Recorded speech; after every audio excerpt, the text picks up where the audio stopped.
สบายดีพ่อแม่พี่น้องเนาะการยินดีต้อนรับสู่ช่องเบาอ้วนอีกเช่นเก่าเช่นเคยพ่อแม่พี่น้องเนาะก็ซึ่งว่าเบาอ้วนมื้อนี้ก็ได้เดินทางผ่านที่ว่าจะไปทำภารกิจเนาะก็ได้เดินทางผ่านที่ว่าเฮือนเป็นเฮือนของน้องม่อนเนาะที่ว่าเพิ่นเป็นแม่ห้างลูกสาวเฮือนลาวก็จะอยู่ในแล้วเนาะเบาอ้วนก็สิได้เดินทางมาทำภารกิจทางนี้เนาะก็เลยผ่านมาแล้วเบาอ้วนก็สิได้นำพาท่านผู้ชมนี่เข้าไปเยี่ยมยามเพิ่นเนาะว่าเพิ่นสิอยู่หรือบ่เนาะนี่ก็น่าสิอยู่พ่อแม่พี่น้องโอเคพ่อแม่พี่น้องบ่ว่าหลายจะห่างเฮาก็เข้าไปติดตามมาชมพร้อมๆกันเลยพ่อแม่พี่น้องโอ้พ่อแม่พี่น้องมีงัวชาวบ้านมามัดอยู่นี่เนาะแดดก็ร้อนพี่น้องแดดร้อนขนาดเลยโอ้เพิ่นก็อยู่ในเนาะพี่น้องเนาะ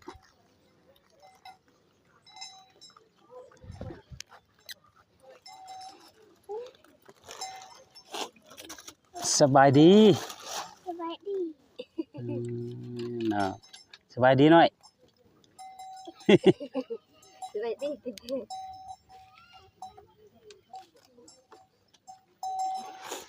ขออนุญาตไม่เลยโอเคเนาะ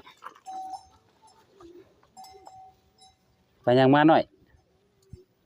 ไปยังมาไปเรียนมาไปเรียนมาเนาะโดยฮ้อนอ่ะฮ้อนมันยังครบเนี่ยมันยุงครบอ่ะมันยุงกัดอ่ะยุงกัด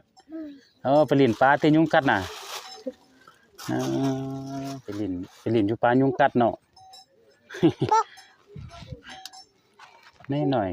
อันนี้มักอย่างหน่อยนะนี่นะมักอย่างมักซิดามักโนดก็คือเนาะพอดีอาจจะผ่านมาทางนี้ก็เลยสิแวะสิมยามทำข้าวน้องเบิ่งเนาะก็คือโดนแล้วที่ว่าอ้ายก็บ่ได้มาหลังจากที่ว่าอ้ายนี่ไปถ่ายคลิปลงไปเสร็จแล้วก็โดนเลยเนาะบ่ได้มาเนาะเขาให้ก็งามอ่ะปีนี้เขาให้น่ะงามอยู่ไกลอ่ะให้อยู่ลางปลาอยู่ยางพลานโอ้เดี๋ยวนี้แม่นไปให้มาติว่าเดี๋ยวนี้ไปให้มาบ่ได้ไปเสียหญ้าแล้วเสียหญ้าเขาให้แล้วเนาะให้แล้วเดี๋ยวถ้าจะไปเกี่ยวเขาวันนี้เนาะ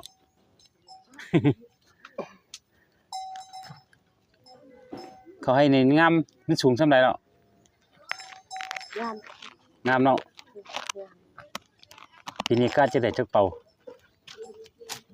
ได้3เป่าฮะได้3เป่า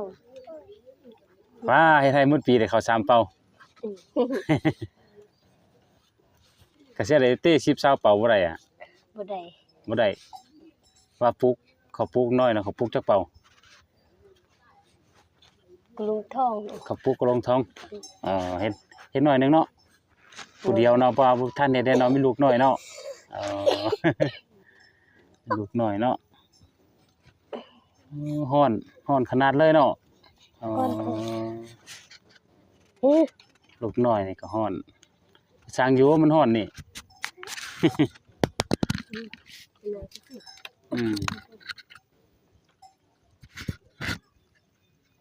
นี่หน่อยห้อง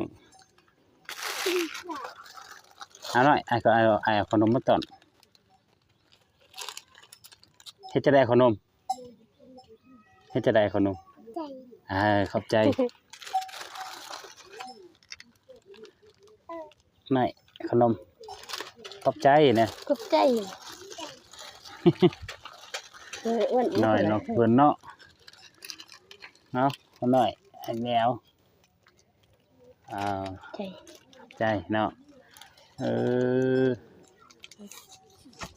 ตาสงสารเพิ่นหลายเนาะเราปกแพกลูกเพิ่นเนาะคือเพิ่นก็ได้ไปเฮ็ดให้พี่น้องเฮ็ดให้ก็เฮ็ดน้อยเดียวข้าวปลูกนี่15กิโลข้าวปลูกพี่น้อง15กิโลข้าวปลูกเนาะเพิ่นก็ได้ให้น้อยๆนึงเนาะเฮ็ดให้นี่ได้เซาเฮ็ดหรือว่าแม่นดินน้องดิน บ่อ่าน ฮะ บ่อ่าน ดินพ่ออาโอ้พี่น้องปันให้เฮ็ดเนาะ เฮ็ดเลย ก็พอดีเฮ็ดคือตะกี้เขาเฮ็ดสวนกล้วยตัวนั้นบ่ได้เฮ็ดสวนกล้วยเนาะตะกี้เนาะตะกี้อ้ายมาคือว่าเขาเฮ็ดสวนกล้วยนะสวนกล้วยจีนเนี่ยบ่แม่นน่ะ บ่แม่น บ่แม่นเนาะแม่นปลาละๆแล้วเนาะอ๋อคือว่าแม่นตัวเขาเฮ็ดสวนกล้วยจีนบ่แม่นเนาะอืมแล้วเวลาไปให้นี่แม่นไผเอาลูกให้เจ้า แม่ แม่ให้แม่เอาเนาะเจ้าไปเสียหยังให้ลูก2คนนี่ก็เป็นนำอ่ะเสียหยังให้น่ะ ไปนำเอา ไปนำ อ๋อน้อยก็สร้างเสียหยังให้อ่ะสร้างมื้อหน้าชวนอ้ายไปเสียหยังให้นำเด้อให้ตืบไปบอกอ้ายเด้ออ้ายไปเสียให้หยังให้ช่วยเด้อ อืมก็ต้องค้านเด้อเฮ็ดให้ช่วยแม่เด้อแม่บ่มีไผเฮ็ดช่วยน้องใหญ่แล้วน้องก็ช่วยแม่เด้อ เดี๋ยวนี้แล้วเนาะอย่าให้ก็แล้วสบายแล้ววันนี้อยู่กันเนาะเอ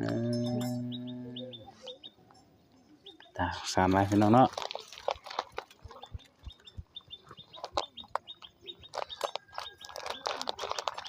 เอาเด้อผมสั่นไหนได้เข้าพันว่าที่นี่ก่อนสิได้แวะเข้ามาหาน้องของมีสำเนียงเพราะว่าอ้ายก็สิได้เดินทางออกไปเหนือตึมอ้ายมาฮอดนี่ก็คิดว่าอยู่ก็เห็นประตูเปิดอยู่ก็เลยแวะถามคร่าวๆหน่อยนึงนี่นะพอดีผ่านมาก็ได้แวะมันกินขนมบ่น้อยนี่ กินเบิ่งหน่อยขนมแซ่บบ่ลองชิมเบิ่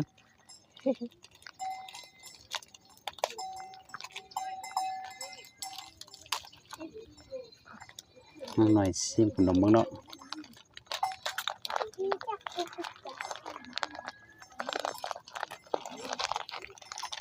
แซ่บบ่แซ่บ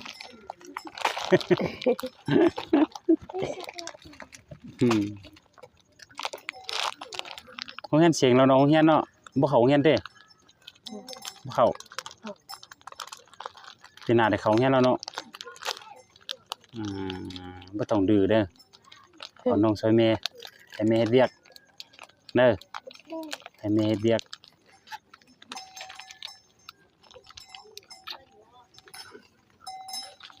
ดินที่ว่าอันบอนที่เที่ยวสวนผักสวนหยังน้องก็มีอะตอนหน้าบ้านนี่เฮ็ดบ่เป็นอ่ะเพราะว่าเฮาเฮ็ดสวนผักนี่คันว่าน้องเฮ็ดแล้วมื้อหน้าอ้ายสิซื้อแกนผักมาให้ ไปเป็นแกนผักกาดแกนหยังนี่น่ะเฮ็ดอ่ะ เป็น ถ้าสร้างแล้วมื้อหน้าอ้ายสิเอาแกนผักกาดมาให้ปลูกเด้อแกนผักกาดแกนผักหอมจังนี่น่ะ ซึ่งตาซึ่งกลาง คันถ้าว่ามีบอนเสียดหลายมื้อหน้าอ้ายจะเอามาให้เด้อโอเคเอาเด้อคำสั้นอาจจะได้กลับก่อนมื้อหน้าให้เข้ามาเยี่ยมยามใหม่เด้อเอาหน่อยกลับก่อนหน่อยขนมคนเตรียมคนละถุงขอบใจ ขอบใจ เอาครับก่อนโชคดีบ๊ายบายบ๊ายบายบ๊ายบายหน่อยบ๊ายบายแม่ บ๊ายบายโอเคพ่อแม่พี่น้องเนาะบ่าวอ้วนก็ได้แวะเข้าไปเยี่ยมยามทำเขาทางของน้องม่อนเพิ่นเนาะก็คือเพิ่นก็ได้เฮ็ดไร่พ่อแม่พี่น้องเฮ็ดไร่ก็เฮ็ดไร่น้อยเดียวเนาะเขาปลูกก็ประมาณ15กิโลพ่อแม่พี่น้อง15กิโลซื่อๆเนาะเพราะว่าเราก็เฮ็ดน้อยเดียวเนาะเพราะว่าเราสิเฮ็ดหลายก็บ่มีแรงงานสิเฮ็ดแรงงานก็มีแต่ผู้เดียวเนาะก็ลูกน้อยทั้ง3คนเนาะพ่อแม่พี่น้องเนาะเฮ็ดนี่ก็เพิ่นจะได้พี่น้องเพิ่นจะได้แบ่งดินปันให้เฮ็ดน้อยเดียวพ่อแม่พี่น้องเนาะเพิ่นก็อดทนสู้ซนอีหลีนะพ่อแม่พี่น้องเนาะสำหรับน้องม่อนเพิ่นเนาะก็เป็นตาสงสารเพิ่นหลายเนาะพ่อแม่พี่น้องเนาะโอเคพ่อแม่พี่น้องสำหรับคลิปนี้บ่าวอ้วนก็สิได้ไว้ส่ำนี้ไว้พบกันใหม่ในคลิปหน้า ว่าจะเป็นคลิปแบบใดหรืออยู่ไสครับก็คอยติดตามรับชมและให้กำลังใจกันต่อไปพ่อแม่พี่น้องเนาะก็คือว่าถ้าหากว่าท่านผู้ชมท่านใดผู้ใหญ่ใจบุญท่านใดได้เข้ามารับชมคลิปนี้แล้วเนาะถ้าหากว่าเมตตาสงสารเนาะอยากบริจาคช่วยเหลือก็สามารถติดต่อผูกพันมาทางเบาอ้วนได้คือเก่าเนาะเบาอ้วนก็สิขอเป็นสะพานบุญให้กับผู้ใหญ่ใจบุญทุกท่านที่บริจาคมาเนาะพ่อแม่พี่น้องเนาะก็โอเคพ่อแม่พี่น้องสำหรับคลิปนี้เบาอ้วนก็จะได้ขอลาท่านผู้ชมไปซ้ำนี้ค่อยพบกันใหม่ในคลิปหน้าสำหรับคลิปนี้ขอขอบใจ